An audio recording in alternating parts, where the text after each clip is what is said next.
Hello there. Next week, I'll be making a tribute to John Lasseter, the producer behind some of the best animated features of the last 15 years, and a major influence on the medium this millennium.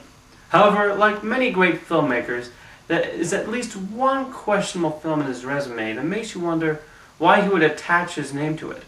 I'm talking about the direct-to-video film Tinkerbell. This cheap, computer-animated cash grab is a complete disrespect to this classic character, as well as the entire mythology of the original creator. But to fully understand why I dislike this film so much, we have to look back at the history of this iconic character. Tinkerbell was of course introduced in Jane Barrie's play Peter Pan in 1904, where she was essentially played by a light flying throughout the stage, and her dialogue consisted of mainly bells. She was a fiery, vindictive vixen who grew a jealousy towards Wendy, who Peter grew a liking towards, and it reached a point where she almost got her killed. The most well-known part of Peter Pan is the bit in which Tinkerbell's light starts fading and thus uses audience participation to bring her back to life. Naturally, the story has been brought to the screen many times, with the most well-known adaptation being Walt Disney's animated version in 1953. The artist did a great job of turning the story into an animated feature, capturing the characters and really creating a likable cast. While Peter, Wendy, the Lost Boys, Captain Hook, Smee, and the Crocodile all strong characters, the best is Tinkerbell. Though she is a silent character, animator Mark Davis did a fantastic job in showing her various emotions and really helped in bring her electric personality to animation. Throughout the years, Tinkerbell continued playing a role at Disney, typically spreading pixie dust everywhere.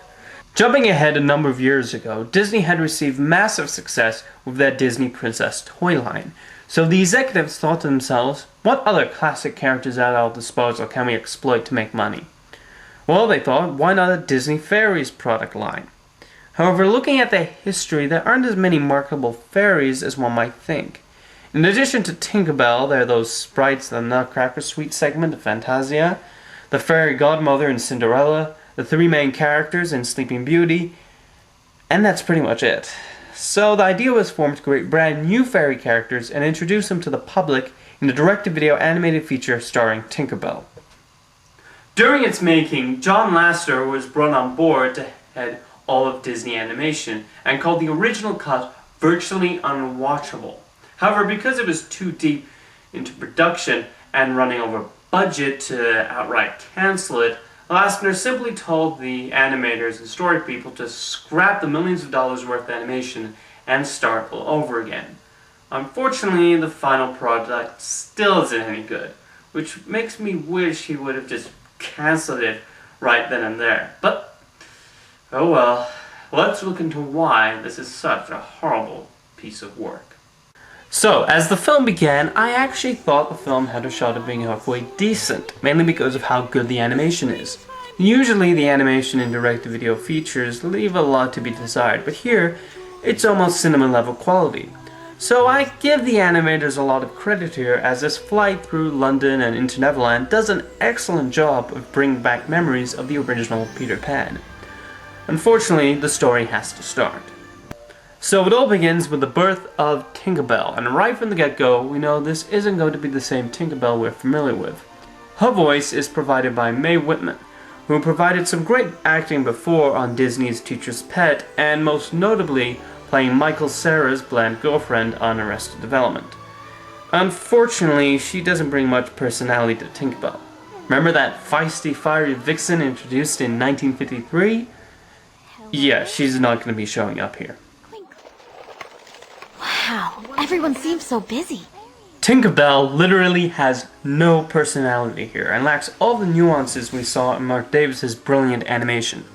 All the attempt to give her some individuality by making her not wanting to take on her assigned job of Tinker, but because of how little developed the characters are, we simply don't care.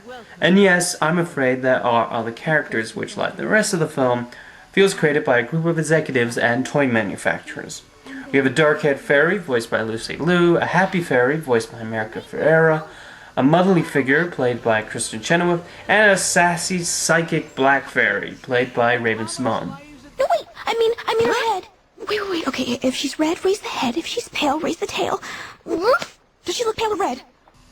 Okay, she isn't actually psychic, but considering she plays just about the same role in everything, it wouldn't surprise me.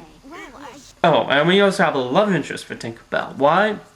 Because we have to market the boys somehow, even if that means changing the title Rapunzel to Tangled. If your jaw dropped at that bit of news, believe me, I had the exact same expression. That's not to say every character in this is unimaginative.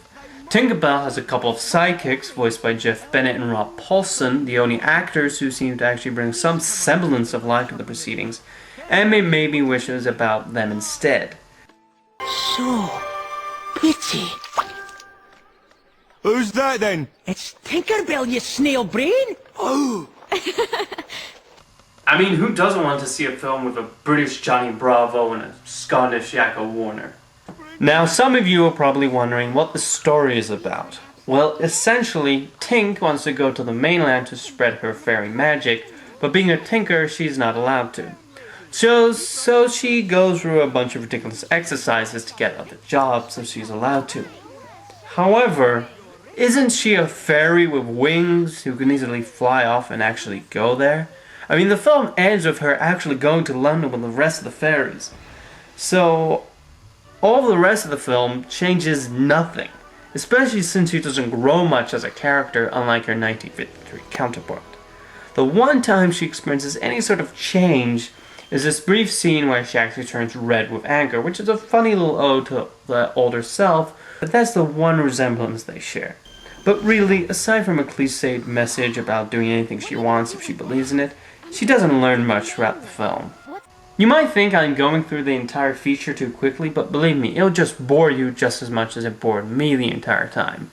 Plus, it's not a particularly long film either, thank goodness. And there really isn't much of a story, and so little character development here. I'm surprised they managed to stretch this out to feature length. But let's go to the ending, where she meets a character you may recognize. That's right, it's Wendy, and I have to admit it's a nice little nod to the original story, and I like how they play second stars to the right in the music box given to her.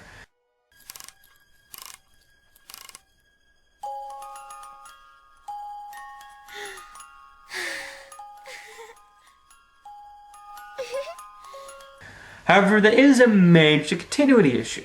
Wendy looks about 8 years old here, and she's around 12 when Peter Pan is set. According to this film, Tink hasn't met Peter yet, who is likely a baby at this point. So unless Peter gets himself into some quickly aging cream, it doesn't make much sense. Oh well, I've long since finished this non-canon film, so I don't need to think about this anymore. In conclusion, I didn't like Tinkerbell. Sure, it's visually impressive, and anybody looking to study computer animation should give the opening scene a look, but story-wise, it's vapid, generic, and uninspired. The film itself is boring, though thankfully it's pretty short, but worst of all, it takes this classic character and completely misrepresents her, all in a shameful attempt to sell toys. Admittedly, this is a film that started production during the lead-up for the Michael Eisner era, so I shouldn't be 100% surprised. But with Lasseter on board, I was expecting an interesting story with well-developed characters. But I didn't even get that. However, due to the massive success of Tinkerbell, we have already gotten a sequel, and there are already a couple of entries left in this franchise. I know people are going to say that children will like it, so why am I picking on it? And while you're right that children will certainly like this, I hate the critique regarding terrible family fare, that though parents will dislike it, it's alright to foist it on the younger generation. But when the films of Walt Disney, Hayao Miyazaki, Chuck Jones, the Pixar Animation Studios, Jim Henson, and other great works are widely available, why should they be subjected to terrible films like this one? Honestly, just skip Tinkerbell and watch Peter Pan or Hook instead. It will be a better use of both your time and theirs. In fact, I wonder what Jay and Barrie would have to say about this. Excuse me. Hello? Hello, this is Jay and Barrie. Do I have the pleasure of speaking to that fellow in the coat?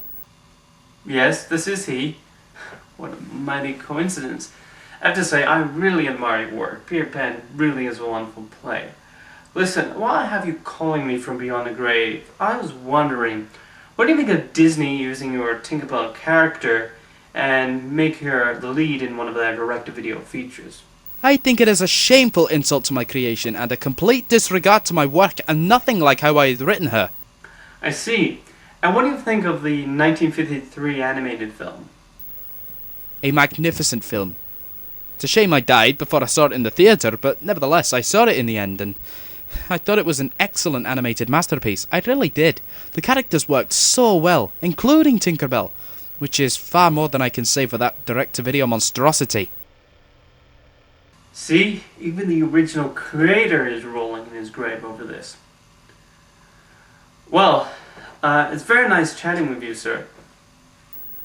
It was a pleasure, but I warn you, if they make a film about Wendy, they're gonna wish they had never grown up. I certainly agree.